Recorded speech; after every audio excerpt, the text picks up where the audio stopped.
The student Doko came to the master and said, "In what state of mind should I seek the truth?"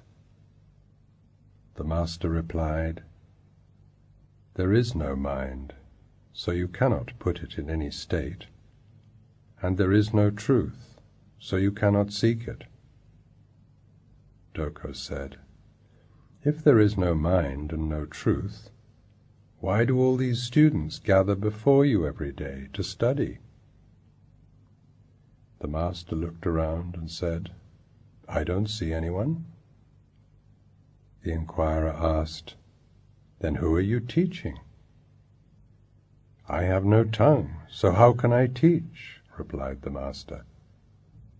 Then Doko said sadly, "I cannot follow you. I cannot understand." The master said, "I don't understand myself." Yes, life is such a mystery. No one can understand it. And one who claims that he understands it is simply ignorant. He is not aware what he is saying, what nonsense he is talking.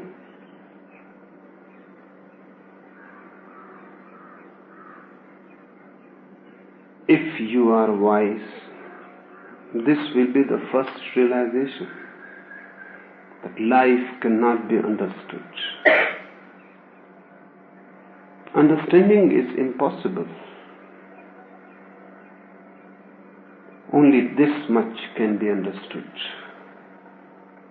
that understanding is impossible. That's what this beautiful Zen anecdote says. The master says, "I don't understand it myself." If you go and ask the enlightened ones, this will be the answers. But if you go and ask the unenlightened ones, they will give you many answers. They will propose many doctrines. They will try to solve the mystery which cannot be solved. It is not a riddle. A riddle can be solved. A mystery is insoluble by its very nature. There is no way to solve it.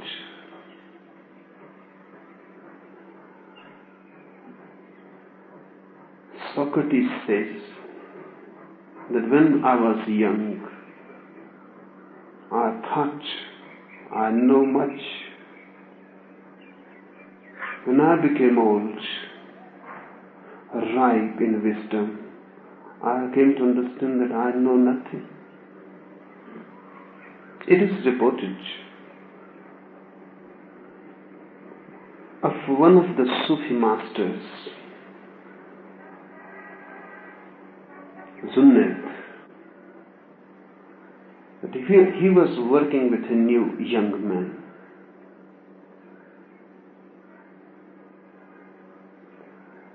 The young man was not aware of Junaid's inner wisdom. And Junaid lived such an ordinary life that it needed very penetrating eyes to realize that you are near a Buddha. He worked like an ordinary laborer. And only those who had eyes will realize. To realize the Buddha is very easy. He is sitting under the Bodhi tree,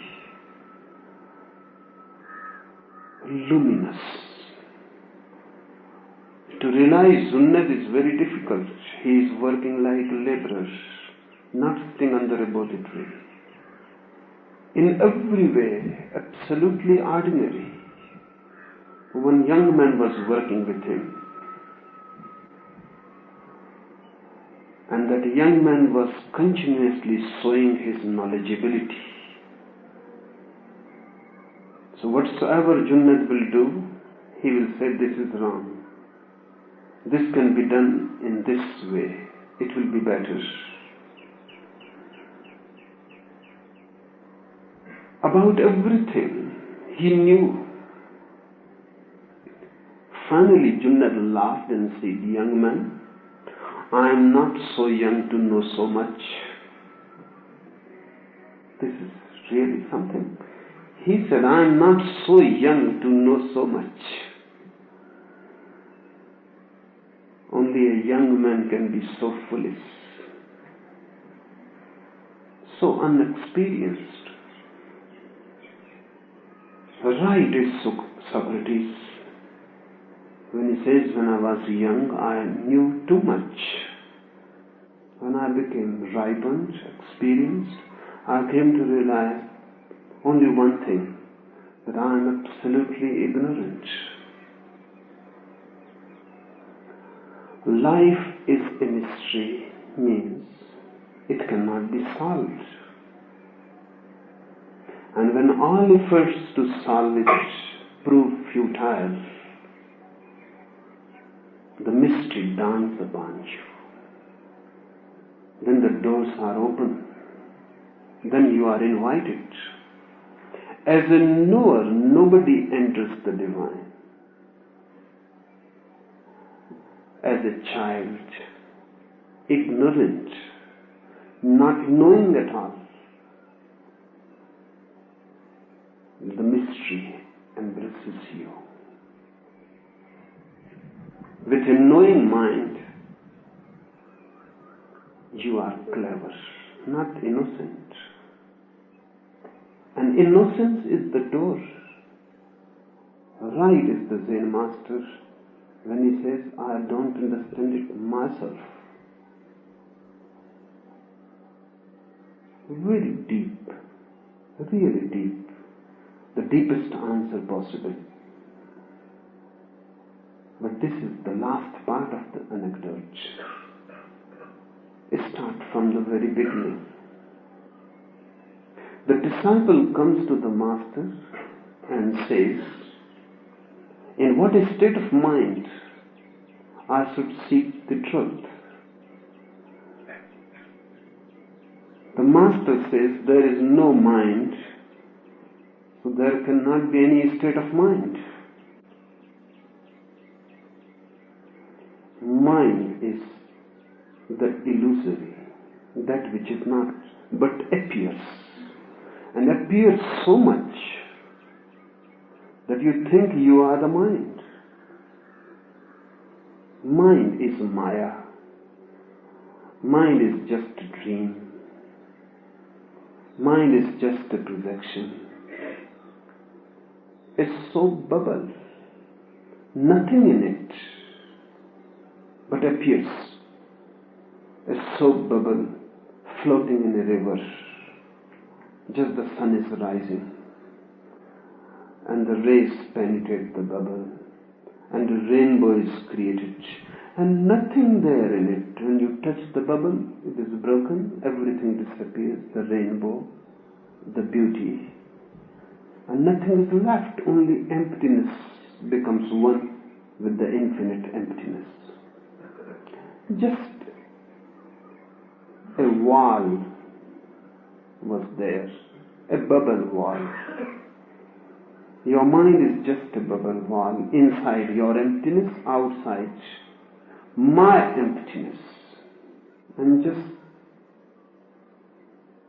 a bubble, prick it, and the mind disappears. The master says there is no mind. So what type of state you are asking? Difficult to understand. People come to me and they say, we would like to attain a silent state of mind. They think that mind can be silent. Mind can never be silent. Mind means the turmoil, the illness, the dis-ease. Mind means the tense, the anguished state. Mind cannot be silent. When there is silence, there is no mind. When silence comes, mind disappears. When mind is there, silence is no more. So there cannot be any silent mind. Just there cannot be any healthy disease. How can it be possible? Is it possible to have a healthy disease? When health is there, disease disappears. Silence is the inner health. Mind is the inner disease, inner disturbance. So there cannot be any silent mind. And this disciple is asking, what type, what sort, what state of mind I should achieve? Point blank, the Master says, there is no mind, so you cannot achieve any state. So please drop this illusion. Don't try to achieve any state in the illusion. As if you are thinking to travel on the rainbow, and you ask me what steps we should take to travel on the rainbow. I will tell you there is no rainbow. Rainbow is just an appearance. So no steps can be taken. The rainbow simply appears. It is not there. It is not a reality. It is a false interpretation of the reality. Mind is not your reality. It is a false interpretation. You are not mind. You have never been mind. You can never be mind. And that is your problem, because you have become identified with something which is not. You are like a beggar who believes that he has a kingdom. Now he is so much worried about the kingdom, how to manage it, how to govern it, how to prevent anarchy. And there is no kingdom, but he is worried.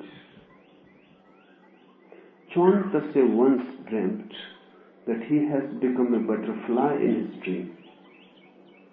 In the morning he was very much depressed.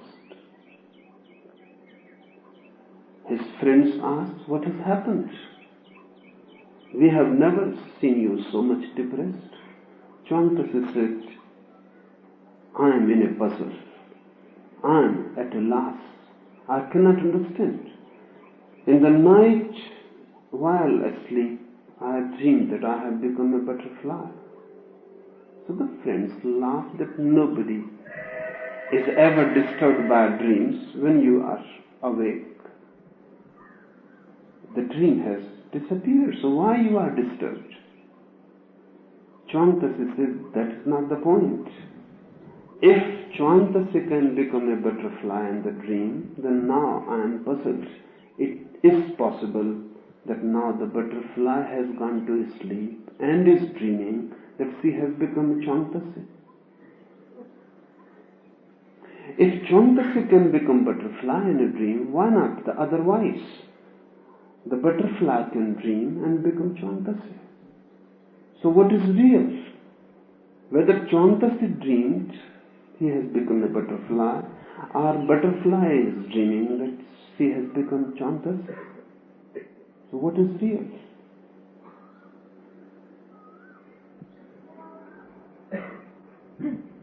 Rainbows are there. You can become a butterfly in the dream. You have become a mind in this bigger dream you call life. When you awaken, you don't achieve an awakened state of mind. You achieve a no state of mind. You achieve no mind. What this no mind means, difficult to follow, but sometimes unknowingly, accidentally, you have achieved it. You may not have recognized it. Sometimes just sitting idly, not doing anything. There is no thought in the mind. When there is no thought, where is the mind? When there is no thought, there is no mind. Because mind is just the process of thinking. It is not a substance. It is just a procession. You are here. I can say a crowd is here. But is there really something like a crowd? Is crowd substantial? Or only individuals are there? By and by individuals will go away. Then, will there be crowd left behind? When individuals have gone, there is no crowd. Mind is just like crowd. Thoughts are the individuals. Because thoughts are there, continuous, you think the process is substantial. Drop each individual thought. Finally, nothing is left. There is no mind as such. Only thinking. But thoughts are moving so fast that between two thoughts you cannot see the interval. But the interval is always there. And that interval is you. In that interval, there is neither Chwantase, not the butterfly. Because butterfly is also a sort of mind. Chwantase is also a sort of mind. Butterfly is a different combination of thoughts. Chwantase, again a different combination of thoughts, but both are minds. When mind is not there, who are you? Chwantase or a butterfly? None. And what is the state? Are you in an enlightened state of mind? If you think that you are in an enlightened state of mind, this is again a thought. And when thought is there, you are not. This is again, if you feel I am a Buddha, this is a thought. The mind has entered. Now the process is there. Again the sky is clouded and the blueness is lost. And the infinite blueness no more can be seen. Between two thoughts, try to be alert. Look into the interval, the space between. You will see no mind. And that is your nature, because thoughts come and go. They are accidental. That inner space always remains. Clouds will gather and go, disappear. They are accidental, but the sky remains. You are the sky. Once it happened, a seeker came to Bayezid, one Sufi mystic. And the seeker asked, Master, I am a very angry person. Anger happens to me very easily. I have become really mad. And I do things I cannot even believe later on that I can do such things. I am not in my senses. So how to drop this anger? How to overcome it? How to control it? Bayezid took the head of the disciple in his hands, looked into his eyes. The disciple became a little uneasy, and Bayezid said, where is that anger? I would like to see into it. The disciple laughed uneasily. He said, right now I am not angry. Sometimes it happens. So Bayezid said, that which happens sometimes cannot be your nature. It is accident. It comes and goes. It is like clouds. So why be worried about the clouds? Think of the sky, which is always there. This is the definition of the Atma, the sky, which is always there. And all that comes and goes is irrelevant. Don't be bothered by it. It is just a smoke. The sky that remains eternally there never changes, never becomes different.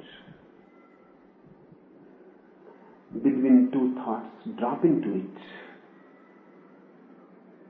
Between two thoughts, it is always there. Look into it, and suddenly you will realize you are in no mind.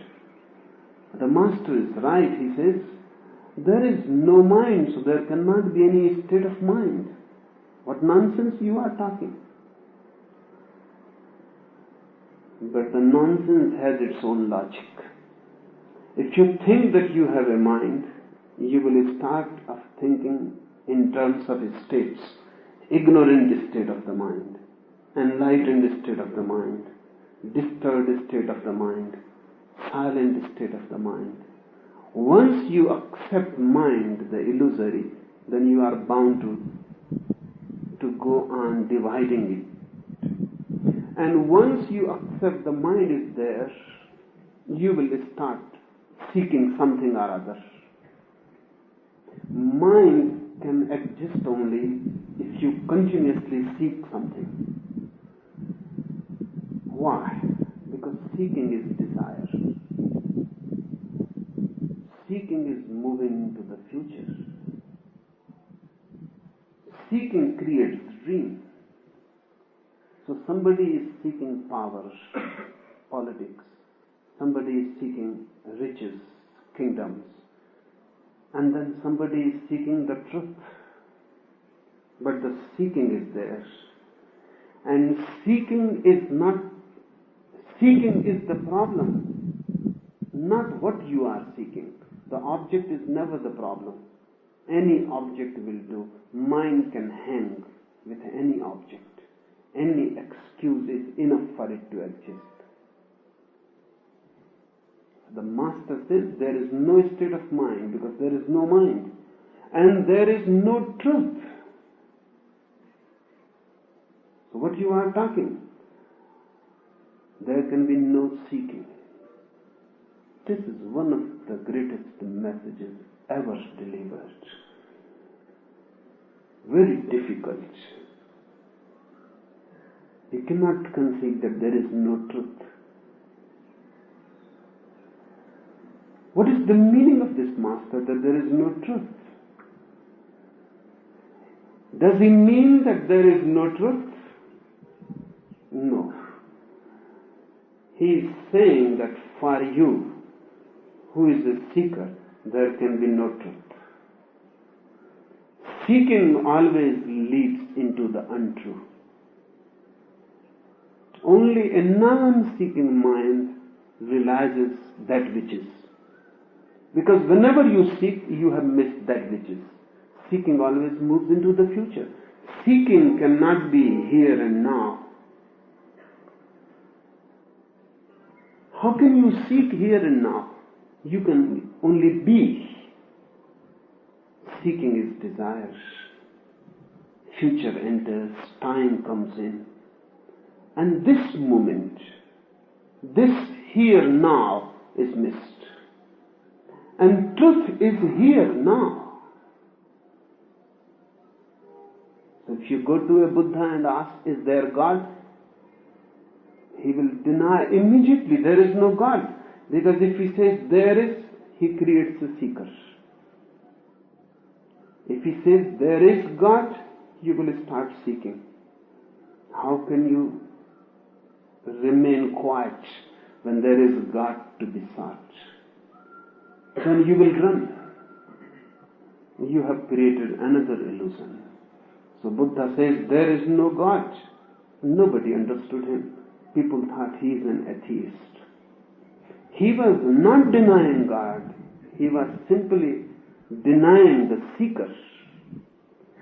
But if he says there is God, the seeker is there. And seeker is the world. Seeking is all that Maya is. For millions of lives you have been a seeker after this or that, this object, that object, of this world or that world, but a seeker. Now you are a seeker after truth. The Master says there is no truth. He cuts the very ground of seeking. He pulls away the very ground where you are standing, where your mind is standing. He simply pushes you into the abyss.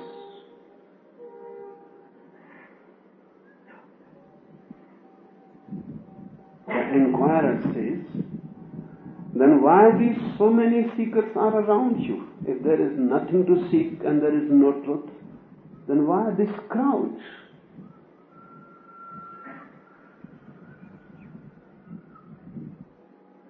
You must have been there, sitting around the Master.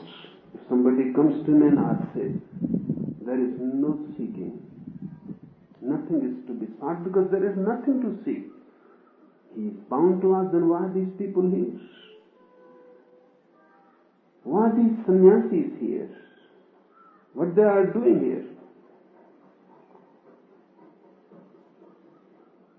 But the inquirer goes on missing the point. The Master looked around and says, I don't see anyone. There is no one here.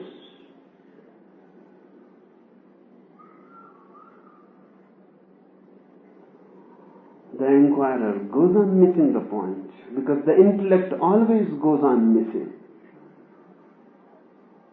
He could have looked. This was the fact. There was no one.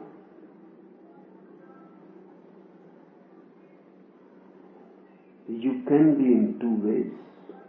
One, if you are seeking. If you are not seeking, you are not. Because seeking gives you the ego. Right this moment, if you are not seeking anyone, anything, you are not here. There is no crowd. If I am not teaching anything, because there is nothing to be taught. There is no truth to be taught. If I am not teaching anything, if you are not learning anything, who is here? Emptiness exists. And the bliss of pure emptiness. Individuals disappear. It becomes an oceanic consciousness.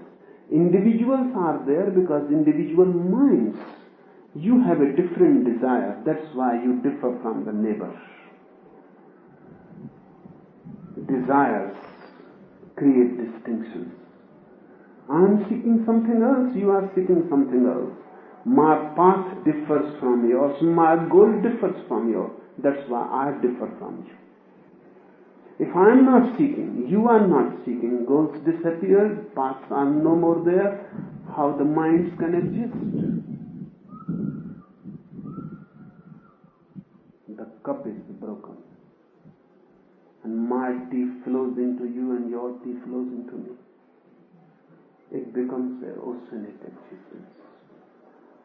The Master looked around and he said, I don't see anyone, there is no one.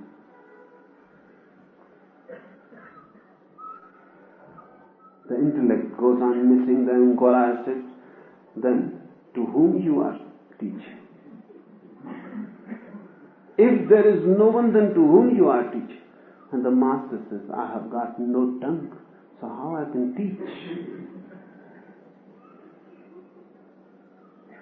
He goes on giving hints to become alert, to look, but the inquirer is engulfed in his own mind.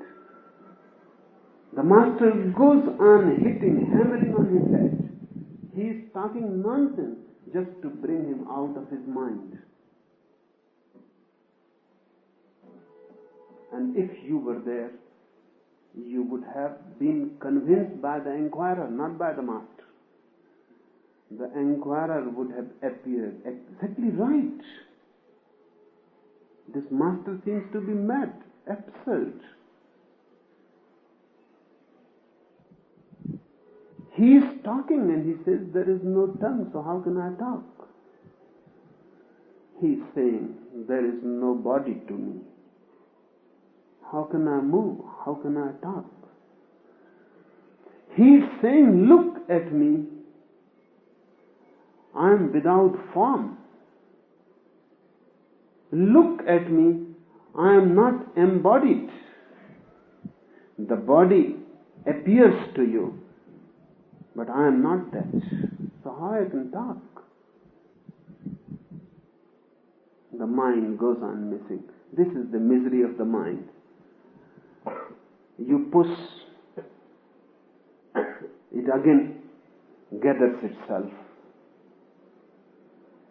You hit for a moment. There is a shaking and trembling, and again it is established. Have you seen a Japanese doll? They call it Daruma doll. You throw it in whatsoever way, topsy-turvy way, head upside down, whatsoever you do, the doll sits in a Buddha posture. The bottom part is so heavy, you cannot do anything. Throw it in any way. The doll sits again in a Buddha posture. The name Daruma comes from Bodhidharma. In Japan, Bodhidharma's name is Daruma. And Daruma used to say, this Bodhidharma used to say that your mind is just like this doll. He used to have a doll. He will throw it, kick it, whatsoever you do, you cannot disturb the doll. It again, the bottom part is so heavy. You throw it upside down, it will be right side up. This master goes on pushing, a little shaking, and the doll sits again, misses the point. Finally, desperate, the inquirer says, I don't follow. I don't understand. And the ultimate hit, and the master says, I don't understand myself.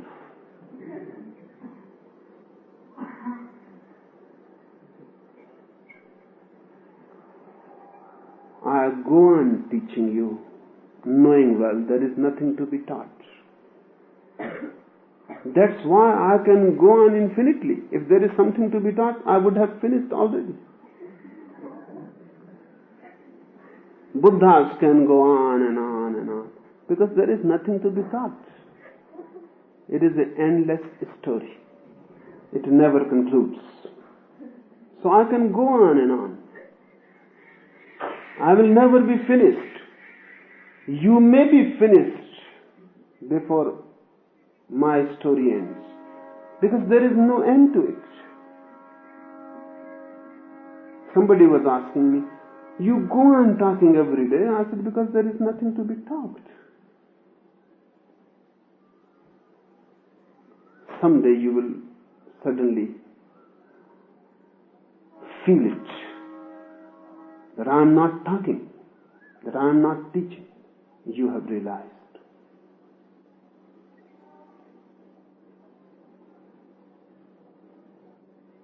There is nothing to be taught, because there is no truth. What discipline I am giving to you? None. Because a disciplined mind is again a mind even more stubborn, more adamant. A disciplined mind is more stupid. Go and see to the disciplined monks all over the world, Christian, Hindu, Jain. Whenever you see a man who is absolutely disciplined, you will find a stupid mind behind it. The flowing has stopped. And he is so much concerned with finding something that he is ready to whatsoever you say for him to do. If you say stand on your head for hours, he is ready to stand on his head. It is because of desire. If God can be achieved only through standing on your head for hours, he is ready. But he must achieve. I am not giving you any achieving, any desiring. There is nowhere to reach and nothing to achieve. If you realize this, you have achieved this very moment. This very moment you are perfect. Nothing is to be done. Nothing is to be changed. This very moment you are absolute Brahma. That's why the Master says, I don't understand it myself. Difficult to find a master who says, I don't understand it myself. Because a master must claim that he knows. Only then you will follow him. A master must not only claim that he knows, he must claim that only he knows, nobody else. And all other masters are wrong. Alone, I know. Then you follow. He must be absolutely certain. Then you become a follower. The certainty gives you a feeling, here is the man. If we follow him, we will reach. I will tell you one story. It happened once. A so-called master was traveling. In every village he will go and he will declare, I have achieved. I have known the divine. If you want, come and follow me. People will say, there are many responsibilities. Someday we hope we will be able to follow you. They will touch his feet, give him respect, serve him. But nobody will follow because there are many other things first to be done before one goes to seek the divine. First things first. The divine is always the last. And the last never comes because first things are so infinite. They are never finished. But in one village, a madman he was, otherwise who will follow? A madman, he said, right, you have found? The master hesitated a little looking at the madman because this man seems dangerous. He may follow and create trouble.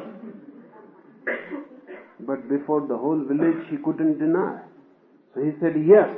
The madman said, no. Initiate me. I will follow you to the very end. I want to realize the God myself. The so-called master became perturbed, but what to do? The madman started following him. He became a shadow. 1 year passed. The madman said, how far? How far is the temple? And he said, I am not in a hurry. But how much time will be needed? By this time, the master has become very uneasy and uncomfortable with this man. This madman will sleep with him. He will move with him. He became a shadow. And because of him, his certainty was dissolving. Whenever he will say in a village, follow me, he will become afraid, because this man will look at him. I am following you, Master, and still I have not reached. Second year passed, third year passed, sixth year passed, and the madman said, we have not reached anywhere. You are simply traveling in villages. And you go on telling people that follow me and I am following you. And whatsoever you say, I do it. So you cannot say that you are not following the discipline. And the madman was really mad. So whatsoever was said, he will do. So the master couldn't deceive him that you are not doing well, that's why. So finally one night, the master said to him, because of you, I have lost my own path. Before I met you, I was certain. Now I am no more. You please leave me.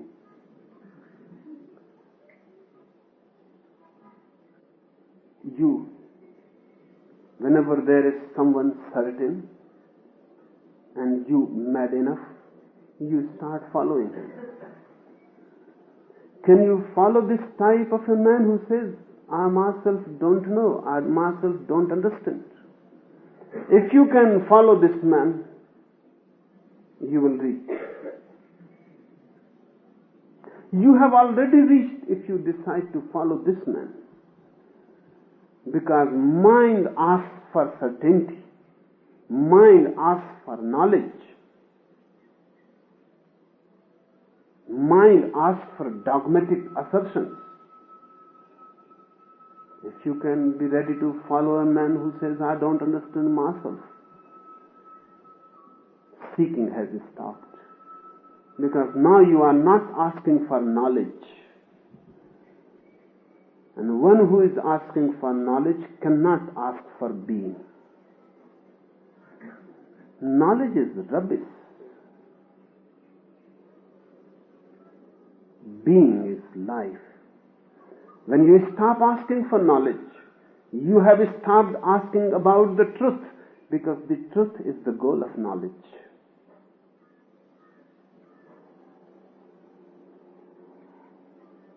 When you don't inquire what is, rather you become so silent, so mindless, that which is revealed to you.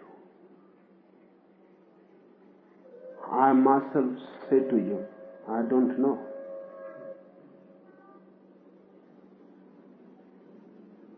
You cannot come across more ignorant man than me.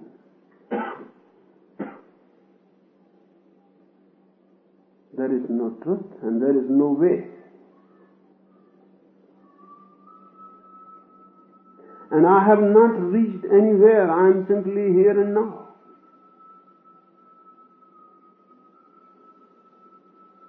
If you can follow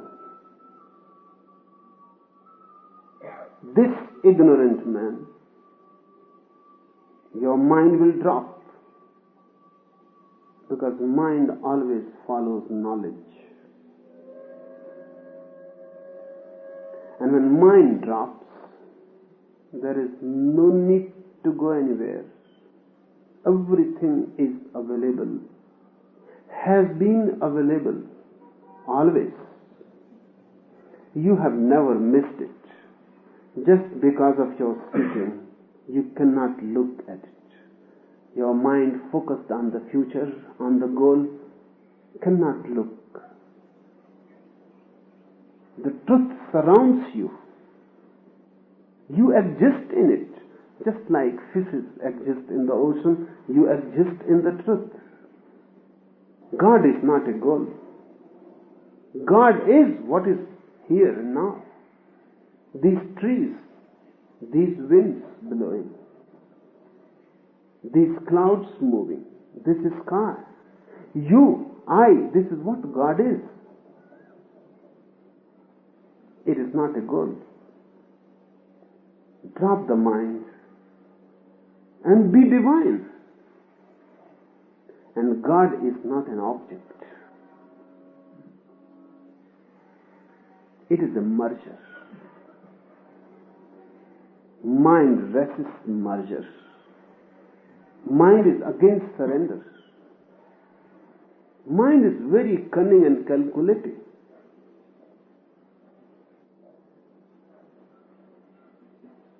This story is beautiful. You are the inquirer. You have come to me to inquire how to achieve truth. You have come to inquire how to achieve a state of mind which is blissful. You have come to acquire knowledge, to solve the mystery. And I repeat to you, there is no state of mind, because there is no mind, and there is no truth. So no seeking is allowed. All seeking is futile. Search as such is foolish. Seek and you will lose. Don't seek and it is there. Run and you will miss. Stop. It has been always there.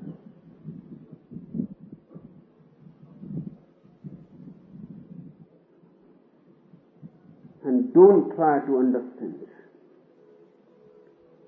Be. Understanding is superficial. Under the Bodhi tree, Buddha has not known more. You may be knowing more. Many scholars came to Buddha. They knew more than Buddha. Mahakashyap came. He was a great Pandit. Sariputra came. He was a great Pandit. When Sariputra came, 500 disciples came with him. Disciples of Sariputra. He was known all over the country. And when Sariputra said, I have come to you, give me that which is more than knowledge. Because knowledge I have got enough. Really, he may have known more than Buddha. He was a very deep penetrating scholar. He had known all the scriptures. He was a great Brahmin Pandit. All the Vedas were on his tongue. He could have recited. But he asked Buddha, give me something that is more than knowledge. Knowledge I have got enough and I have fed up with it.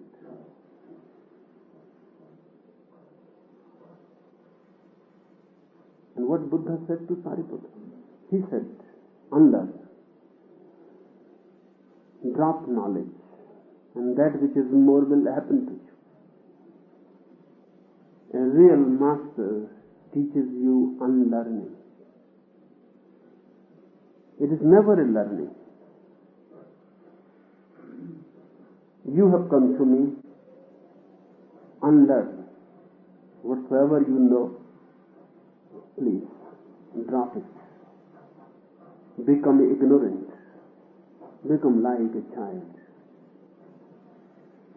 Only the heart of the child can knock at the doors of the divine. And only the heart of the child is heard. Your prayers cannot be heard. They are cunning. Only a child, only a heart which doesn't know can be. This is the meaning of this anecdote. And it is good for you because same is the case.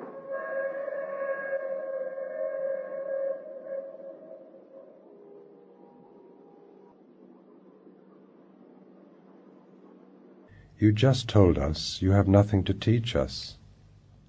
And last night it was a great shock when you said, as far as you are concerned, your work is done, that you're carrying your body for us. A young Jesus also said, "Wist ye not that I am about my Father's business?"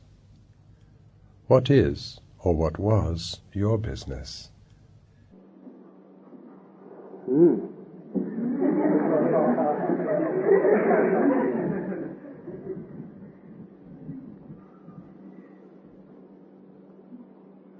When I say my work is done,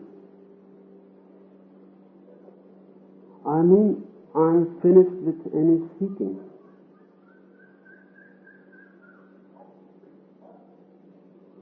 I mean I have come to realize that there is nothing to be realized,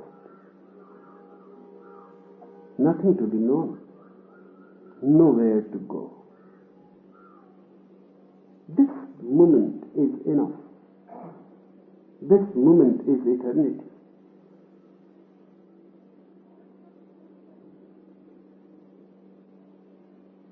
My work is done when I say I mean. Now there is no desire.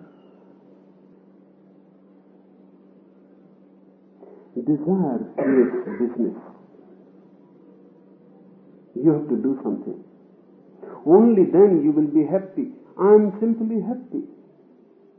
It is not concerned with any doing.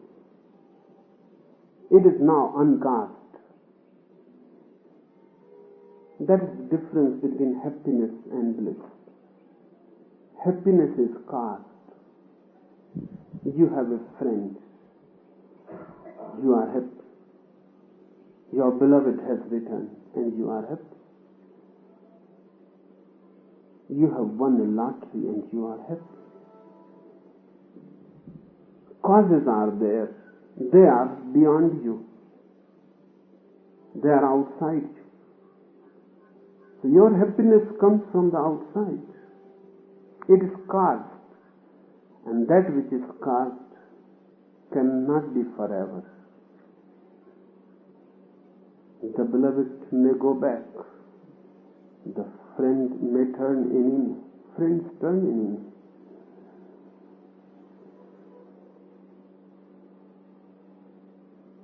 Whatsoever you have achieved may be lost. That which is caused cannot be always there, cannot be eternal. When I say my work is done, I mean now my happiness is uncast. There is nothing that is helping me to be blissful. I am simply blissful. It cannot be taken away. You cannot uncast it if it is not cast. You cannot do anything to it. It is simply beyond. It cannot be destroyed. My business is finished. And when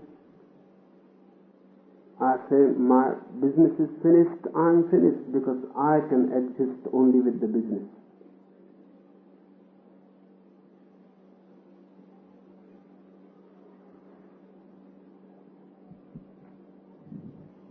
Then why I am here? This is one of the oldest questions. Buddha lived for 40 years after he became enlightened. After his business was finished, he lived for 40 years more. Many times it was asked, why you are? When the business is finished, you should disappear. It looks logical. Not for a single moment why Buddha should exist in the body. When there is no desire, how the body can continue?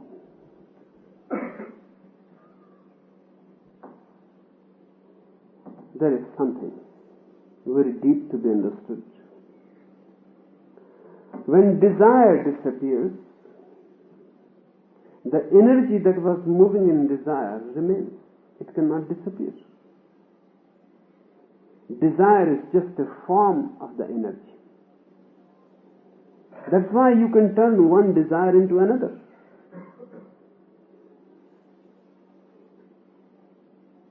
The anger can become sex. The sex can become anger. Sex can become greed. So see, whenever you find a very greedy person, he will be less sexual. If he is really perfectly greedy, he will not be sexual at all. He will be a brahmachari. Celibate. Because the whole energy is moving into greed. If you see a very sexual person, you will always find he is not greedy.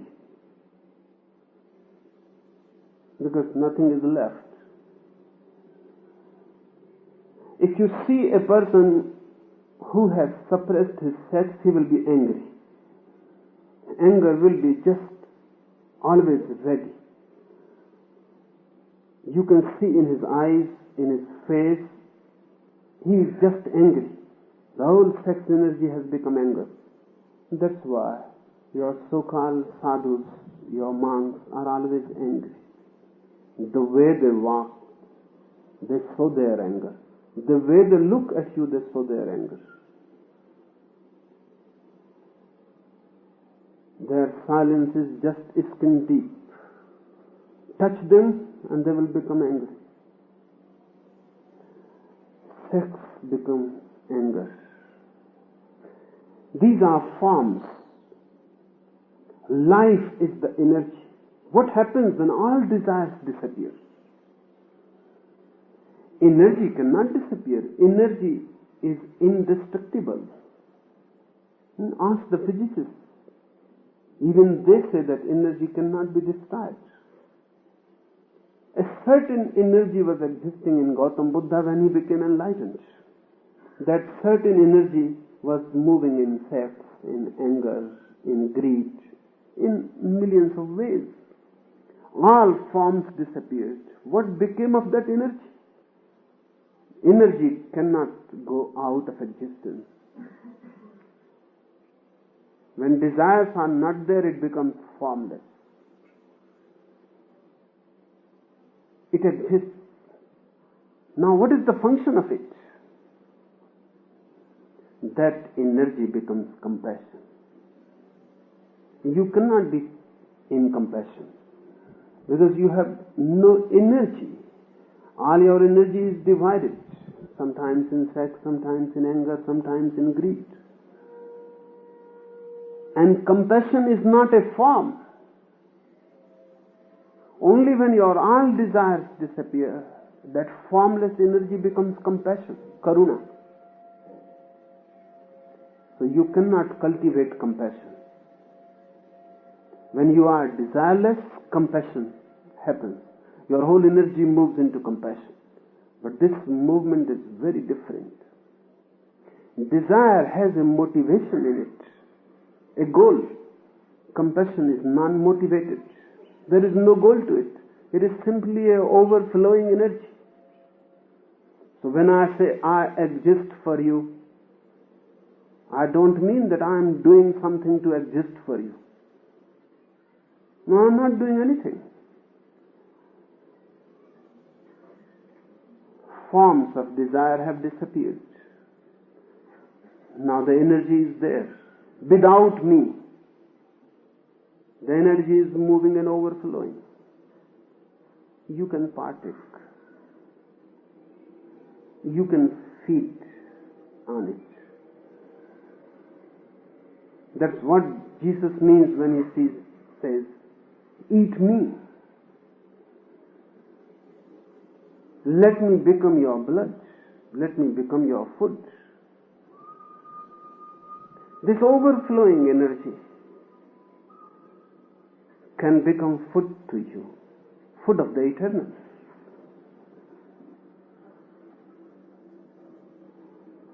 I'm not doing anything when I say I exist for you. This is only language because there is no other language. I'm not doing anything.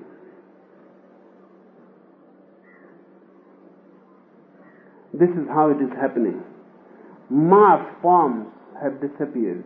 Now a formless energy has remained. It will go on overflowing. Those who are wise can partake. Soon it will become bodiless also. First energy becomes formless, desireless. Then it becomes bodiless. Body has its own momentum. When one is born, a Buddha is born, he is born out of a communion of two bodies, the father, the mother. Then particular chromosomes, particular cells create his body. Those cells have an inbuilt momentum. That inbuilt momentum means that this body will exist for 70 years or 80 years. This is a body blueprint. For 80 years this body can exist. The body doesn't know, cannot know that the soul that has entered is going to become enlightened. This house cannot know that the person who has entered in this house to live will become enlightened. And when this man becomes enlightened, even then this house will not know. This house will continue. It has its own life. Body has its own life. The body is completely unaware that a person has become enlightened. It continues. It has its own momentum, its own fuel. At the age of 40, Buddha becomes enlightened. The body has become irrelevant, but body continues. It will continue.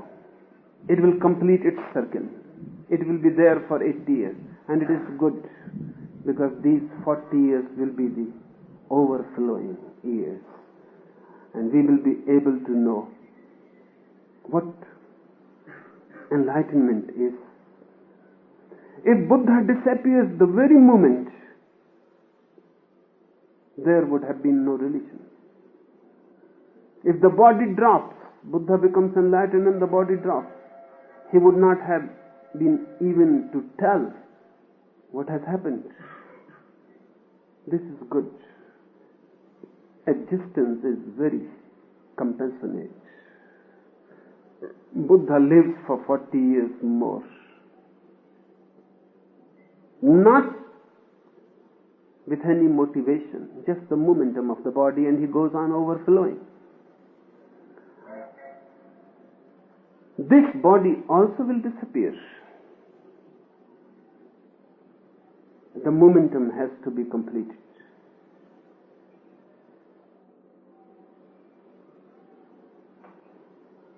I am not doing anything for you, because that too is sort of egoistic. Anybody thinking that he is doing something for you. Nobody is doing anything. It is happening. The form of desire disappears, energy becomes compassion. The body has to complete its momentum. It has to complete its blueprint. This gap will be an overflowing. It is a feast. Not by me given to you. It is a feast given by the whole.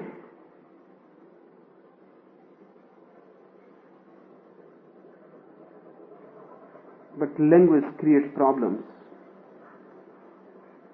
Language is always dualistic. Language is always of this world.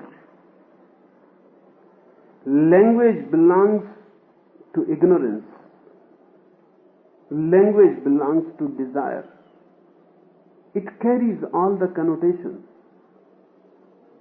It is very difficult to say anything about that which is not of this world. Either you have to be silent, but then even silence can be misunderstood, or you have to use language, and every word is loaded. If I say, I am here for you, you can interpret it in such a way that it looks like a business, looks like a work. It is not. It is none of. It is simply an overflowing of love. And I am not the doer, because if you are the doer, there can be no love.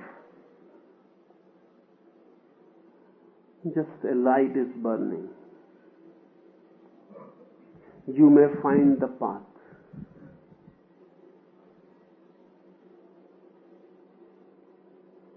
The light is there. You may use it. It may become a flame for you.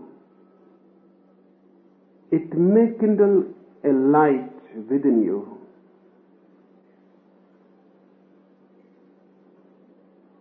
But that depends on you. I am simply here. You are invited, not by me, by the energy itself. Eat me as much as you can. Let me become part of you.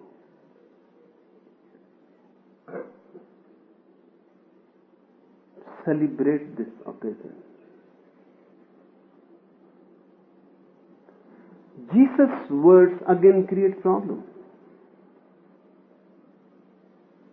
Words always create problem.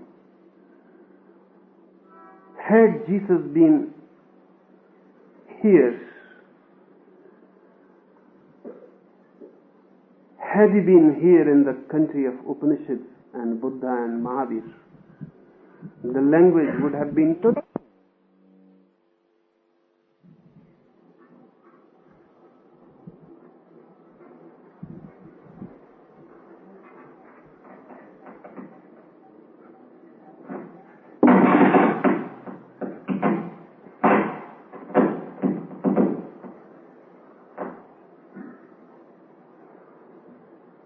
Jesus was born a Jew. He had to use Jewish language, myth, phraseology.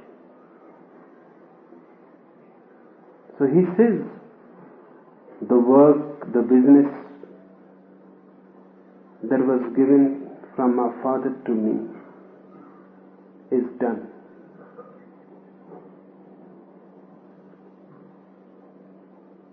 If he was here, he would have never talked about the Father. The Father is a Jew concept. It is good, beautiful, but very anthropomorphic. God is not the Father. God is not a person. And God is not in any sort of business. But Jews are businessmen. Their God is also a businessman, the super businessman. Controlling, managing, manipulating. And just like a businessman, you can seduce him, you can bribe him, He is a very real person. He will be angry if you don't surrender to him. He will throw you in the hell. If you follow him, you will achieve the paradise, heaven, and heavenly pleasures. The whole language belongs to the world of profit, business.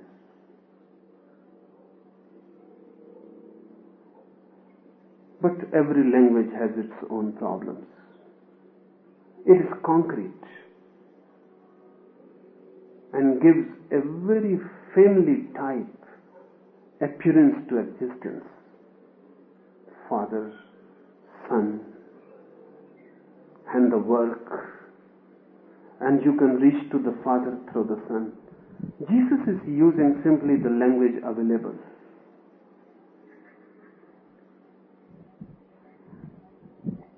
In this country, we have tried many linguistic patterns. Hindus use millions of types because Hinduism is not a religion, it is many religions. All types of religions exist into Hinduism. It is a crowd. It is a phenomenon itself. Every type that has ever existed in the world exists into Hinduism. This is a miracle. Even an atheist can be a Hindu. An atheist cannot be a Christian. And even an atheist can become enlightened. A Buddha is an atheist. He doesn't believe in God. He says there is no God. And even more mysterious, he says there is no soul. He says nothing exists. And he can become one of the incarnations of Hindu gods. Really mysterious. This atheist, this Gautam Buddha, becomes the 10th avatar. He says there is no God, and Hindus say this man is a God incarnation. He is Bhagavan.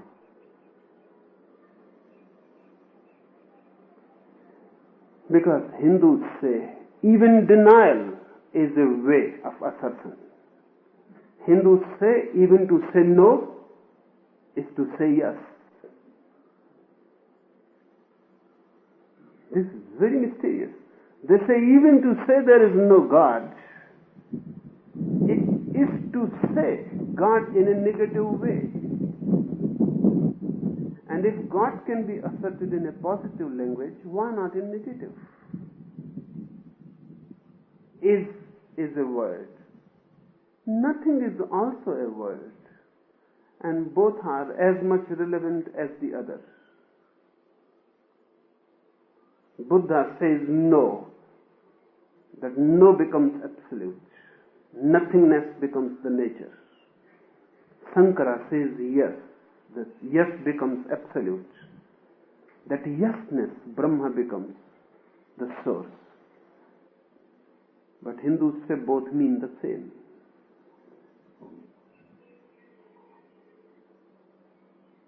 Each language, each pattern of expressing it has its own benefits and its own dangers and pitfalls. I myself am inclined towards the negative. Hence so much emphasis on Zen Masters. I really love these anecdotes. No mind, no truth, no understanding.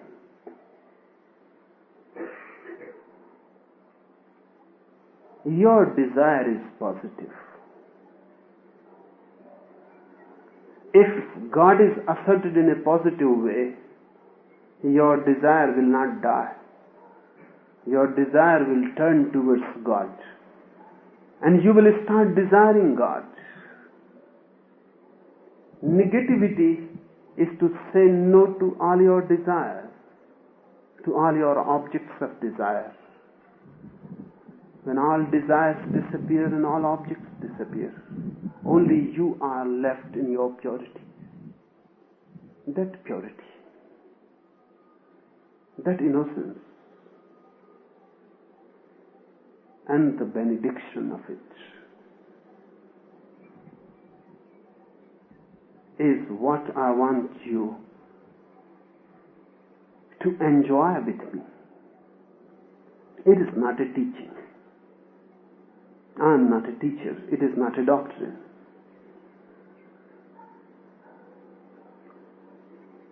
It is just you can enjoy with me. I am available here. If you put down your mind aside, we can celebrate.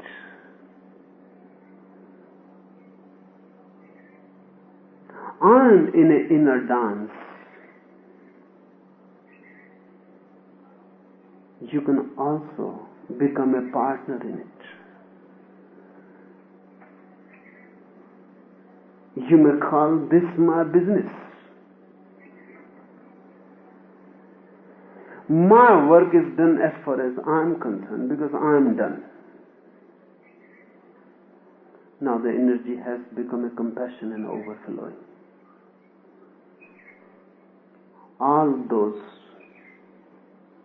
who really want to taste it are invited without any condition. You are not to give anything, you are simply to take.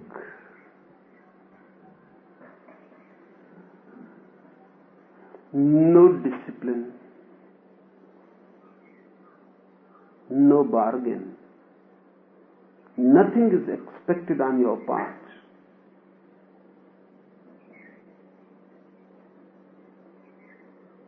It is a gift. It has been always so.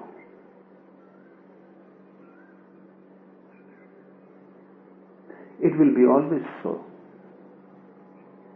The ultimate bliss is always a gift. That's why we have been calling it a grace, a prasad, as if the divine gives you out of his overflowing energy. I will tell you one story Jesus used to say. He repeated it many times. He must have loved this story. He said once it happened, a very rich man needed some laborers in his garden to work. So he sent a man to the marketplace. All the laborers that were available were called. They started working in the garden.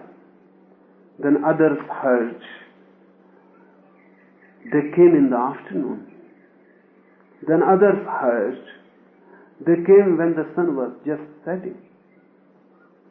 But he employed all of them. And when the sun went down, he gathered all of them and paid them equally. Obviously, those who had come in the morning became disappointed. And they said, what injustice? What type of injustice? What you are doing? We came in the morning and we worked the whole day. And these fellows came in the afternoon and just for 2 hours they worked. And few have come just, they have not worked at all. This is injustice. The rich man laughed and he said, don't think of others. Whatsoever I have given to you, is it not enough? They said, it is more than enough. But it is injustice. Why these people are getting who have just come? The rich man said, I give them because I have got too much. Out of my abundance I give them. You need not be worried about this. You have got more than you expected. Don't compare. I am not giving them because of their work. I give them because I have got too much out of my abundance. Jesus says, some work very hard to achieve the divine. Some come just in the afternoon, and some just when the sun is setting, and they all get the same divine. Those who had come in the morning must object. This is too much. You just see, you have been meditating so much, and then suddenly someone comes just by the evening and becomes enlightened, and you have been such a great ascetic. Just look, if all the ascetics reach and they see that sinners are sitting just by the side of the throne of the God,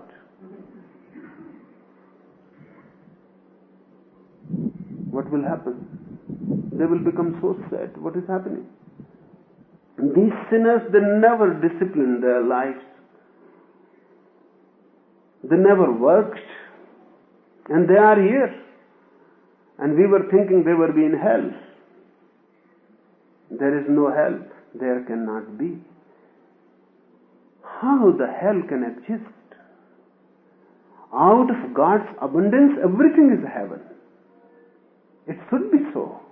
It must be so. It has to be so. Out of His abundance is heaven. There can be no hell. Hell is created by these ascetics because they cannot conceive sinners in heaven. They have to make compartments. They cannot think that you will be there. It is reported that one Hasid, a rabbi, Balsam, was asked by a woman. She was near about 70. Her husband was 80. And now, by and by, he was becoming a virtuous man. His whole life he was a sinner. So she had come to the rabbi to say, to give her thanks, that you have finally converted my husband, which was impossible. He has been a sinner his whole life, but now he is turning. So I am very much thankful to you. She has been always a pious lady, never wavered, never went wrong, always has been on the right track, and always thinking that heaven is just waiting for her to welcome, and always knowing well that this husband of hers is going to hell. So she said to Balsam that, can we hope now that even my husband will reach to heaven? Balsam laughed and said, greater the sinner, greater the saint. The woman became sad and she said, then why didn't you tell it before? You should have told it to me 40 years before. Greater the sinner, greater the saint. This woman will be in such a hell if she finds her husband in heaven.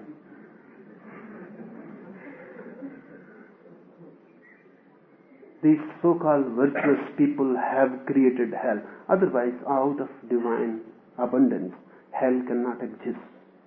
Saints will receive because they have come in the morning. Sinners will receive, they may have come in the evening. And everyone is going to receive. It is a gift.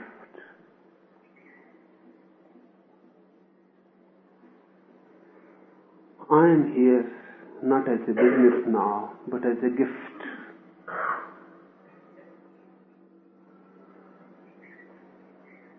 But you are so afraid and fearful.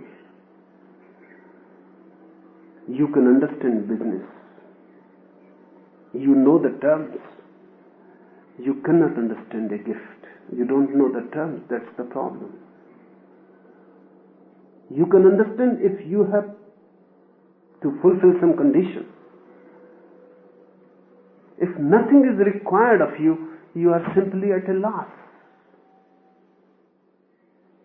But all expectations belong to mind. All disciplines belong to mind. All so-called sin and so-called saintliness belong to mind. When there is no mind, there is no sinner, no saint. And the gift simply showers on you. Enough for today.